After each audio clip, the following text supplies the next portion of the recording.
Hey folks, welcome back to another review with yours truly, Sam Healey. Today we're talking about Guilds. Now, Guilds is a game that's put out by Stratelibri and Giochi Uniti, and the designer's name, I believe, is Christian Giove. And this game is basically a game where you are trying to collect different kinds of sets to score you more points. The better you are at the set collection aspect, possibly the more points you're going to score. You're also trying, though, to build up your guild hall with these different large and small rooms that are also going to be scoring you most points. So, you guessed it, you're trying to get the most points out of everybody at the table, and if you do, you win. So, without further ado, let's go ahead and get down to the table. I'll show you how it works, and then we'll come back with some final thoughts in just a few moments. Let's get to it.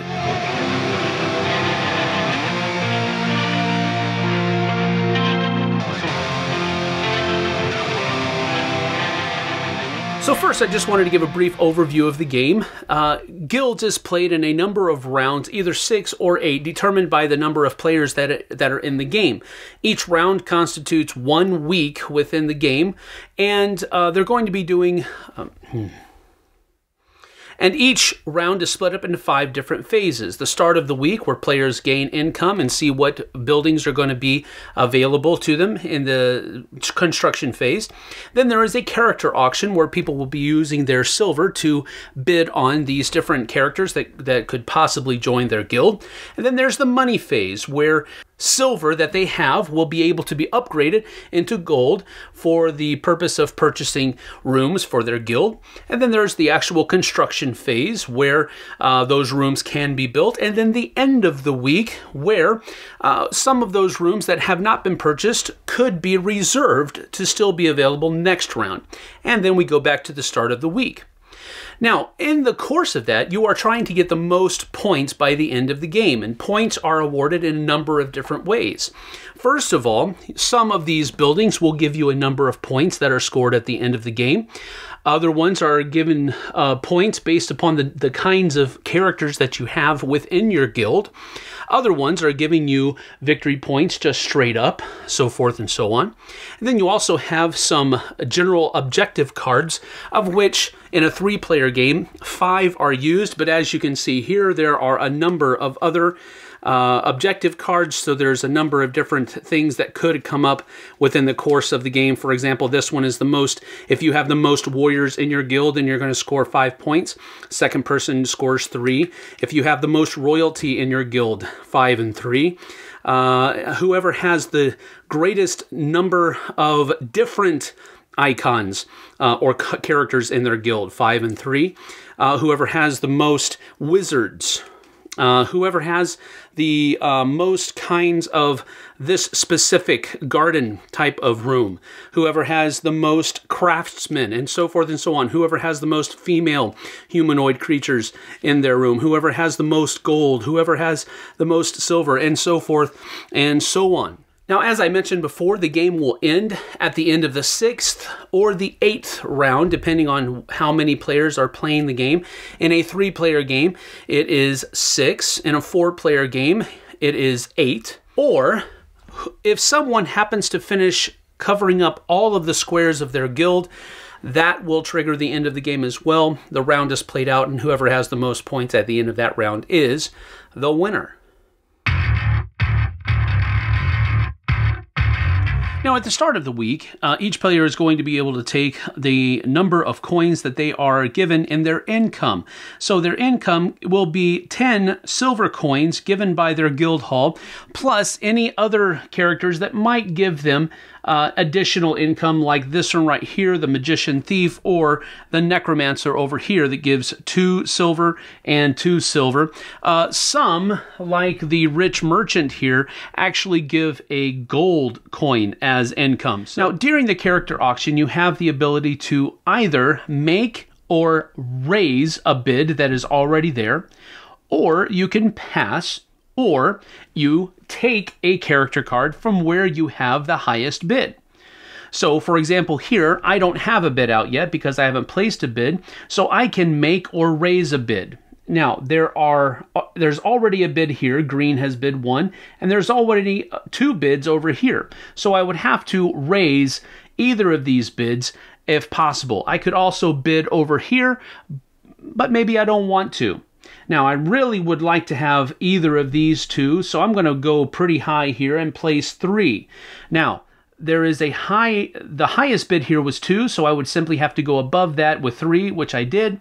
And the highest bid over here is 1, which I'm going to go higher than that with a 2. Now, when it comes back to my turn, I can choose to take one of these or one of these if I still have the highest bid in either area.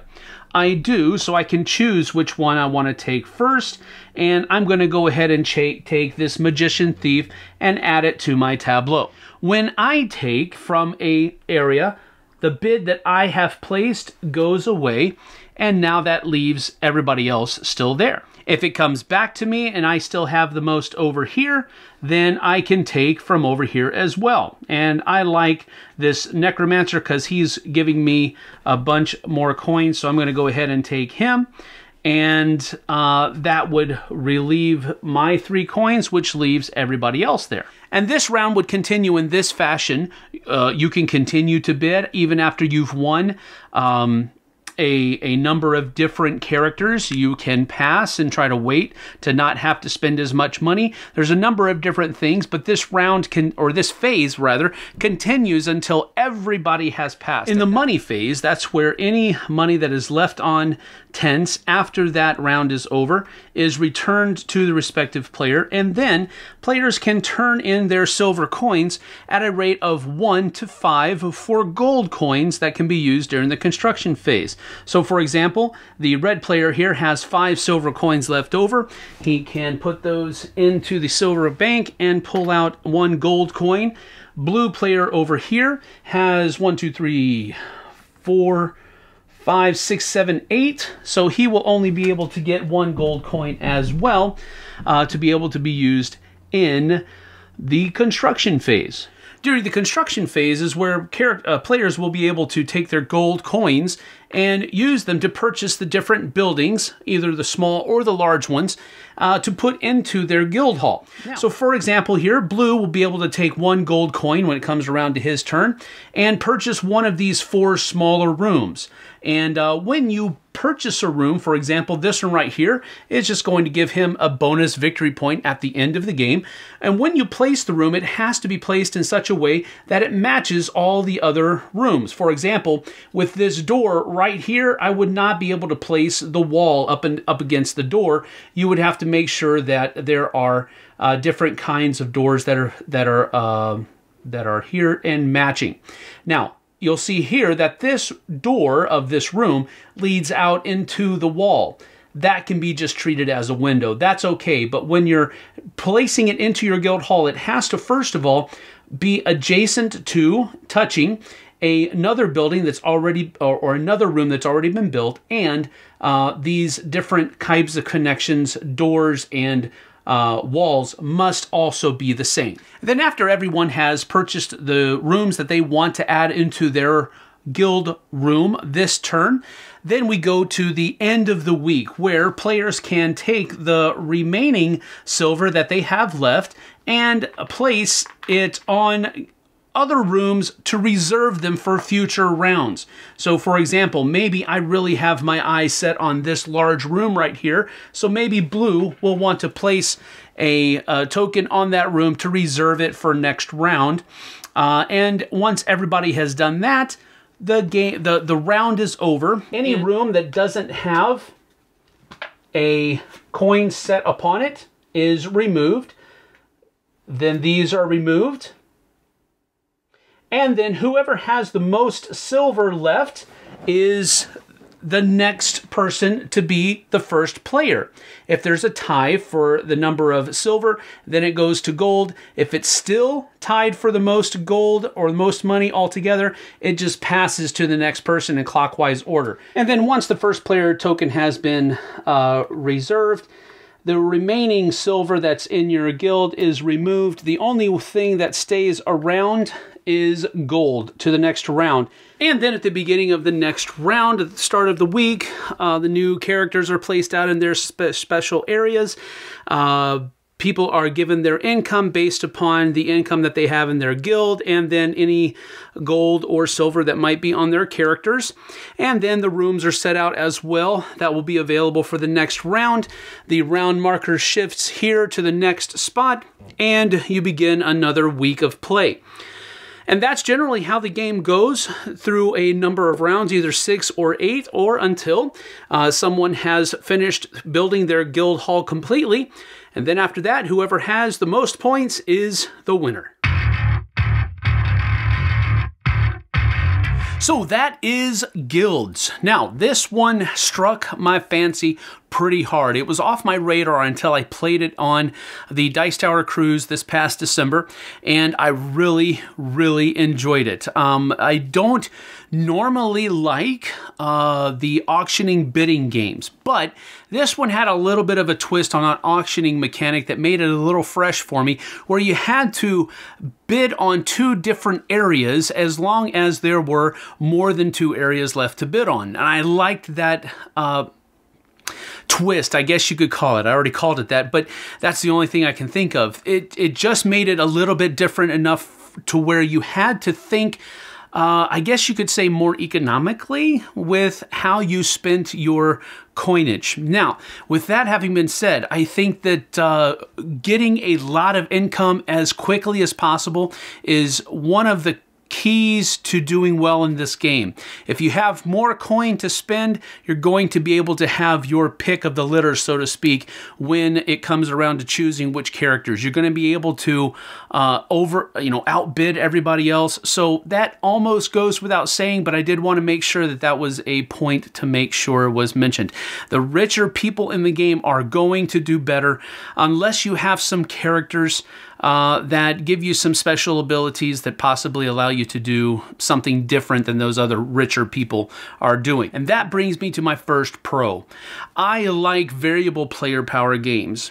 And while you don't start with any variable player powers, at the end of the game, you definitely have a guild that is much different than everybody else's guild out there, because you have been putting energy and time into picking specific people. Now, it could be that you just are left with certain people, but you still have a very different guild than everybody else. And that's what I really enjoyed, I think, most about this game, is the diversity that is between the guilds at the end of the game, and really during the course of the game too, because after that first round, you're different than everybody else. You're gaining different amounts of income. You have different abilities within your characters.